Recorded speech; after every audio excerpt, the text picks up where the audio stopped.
Okay, Kant, you got me last time, you smug bastard. But don't get cocky. You're gonna trip over your own bullshit real soon. So, chew on this. Why the hell does any of this need to be about gender? Why drag sex into it at all? Some people are tough. Some people are smooth talkers. So what? Why does that have to be a man-woman thing? Why can't it just be about individuals, for fuck's sake? God, do you people never think before you open your mouths? That question actually points us toward the deeper structure of what nature is trying to achieve. Nature's purpose with regard to the two sexes is perfect unity, which is to be achieved in the human species. Nature has two aims. The first is the propagation and preservation of the species, and nature has determined the physical difference of the two sexes for this purpose. This is the aim with regard to our animal nature. Nature's second aim with regard to the two sexes is that there should be a social state of affairs. This social intercourse is the aim with regard to our humanity, and it is precisely what distinguishes us from the animals. Think of the difference between a pack of wolves held together purely by hierarchy and survival instinct and a human community held together by conversation, mutual affection, shared customs, and voluntary commitment. That difference is what we mean by the social aim. Why should we take it as given that nature has aims at all? Isn't this just a way of smuggling in a particular social ideology under the respectable cover of natural law, making whatever happens to be culturally dominant look like it was written into the fabric of the universe? The observation is worth taking seriously, but it confuses the descriptive claim with a normative one. What we are identifying here is a functional structure observable across all human societies, not a cultural preference dressed up as science. The instincts that serve nature's first aim are perfectly clear and need no philosophical elaboration. If we simply follow these instincts, we fulfill nature's purpose without even having that purpose consciously in view. Nature's second aim, however, that there should be a social structure and social intercourse, is less automatic and requires active cultivation rather than mere biological compliance. For that aim to be accomplished, nature must have endowed us with sources and capacities through which this social intercourse could be brought about. True, this social intercourse is already partly accomplished through the civil order, but that is through constraint and external compulsion, the kind of social cohesion you get from laws and enforcement, which holds people together the way a fence holds livestock. The greatest social union and the most perfect state of society must occur without constraint.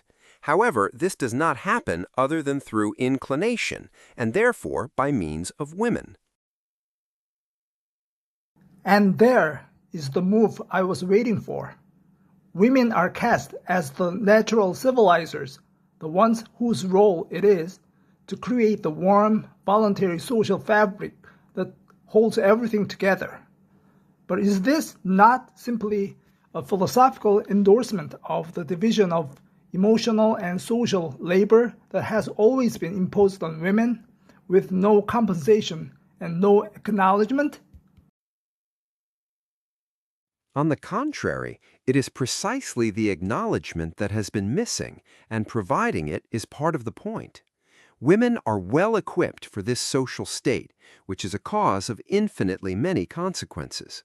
Through the upbringing of children, through talkativeness, which is quite proper to them, and wherein a sister who was always at home often outdoes the brother who is far older and was away at school, through courtesy, modesty, decency, decorum, refinement, and the improvement of taste in social intercourse, we have women to thank for all of this, through which social intercourse is promoted and enriched. The polish and ease of civilized company, the habits of listening and responding gracefully, the capacity to put strangers at their ease, none of these things appear spontaneously, and it is women who have consistently cultivated and transmitted them. True, by means of constraint, the civil order produces a civil society, yet a perfect inner unity is still to be established on top of that external scaffold, and women contribute everything to this inner union which occurs without constraint. This is because nature wanted to achieve a social intercourse that was voluntary and free. So, men build the coercive institution, and women build the voluntary ones. Men get the state, women get society. Men get formal power, women get informal influence. How is that equal? Equality here is not a matter of identical roles, but of mutual indispensability, and the principle behind this needs to be stated clearly. In order to attain these purposes of social union, a unity had to be established between the masculine and feminine sex that could bear the fruit of such consequences. The question is, through what means is the greatest unity and social union actually possible? Not through uniformity, but through difference. True union is based on one party lacking something that the other party possesses. When that lack and that possession are brought together, a whole of complete and friendly union arises. Consider how a political state holds together not through everyone being identical, but through the mutual dependence of its members on one another.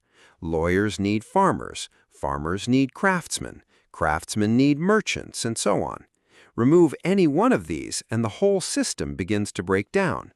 In just the same way, the union of the state is based on the mutual need of the members among one another, and not on unanimity of character.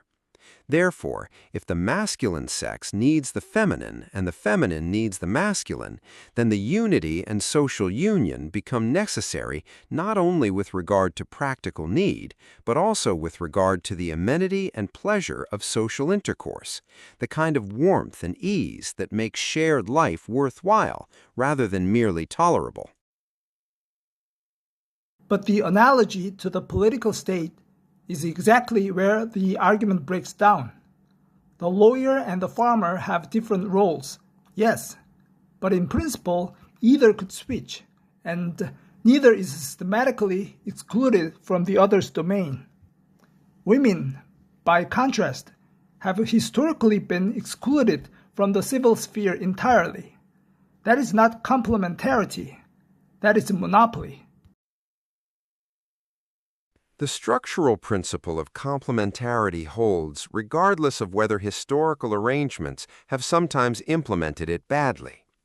The principle is this: in order for there to be a difference between the two sexes, and in order for a unity to arise from that difference, the man must have strength where the woman has weakness, and weakness where the woman has strength.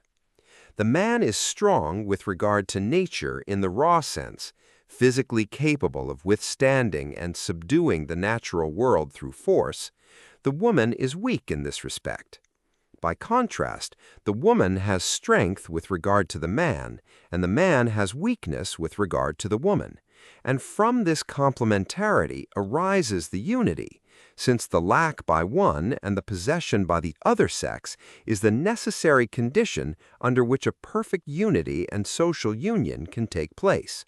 The masculine sex is perfected through the compensation supplied by the feminine, and the feminine through the masculine.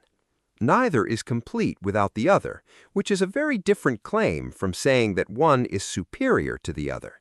A key is not superior to a lock. Each makes the other functional.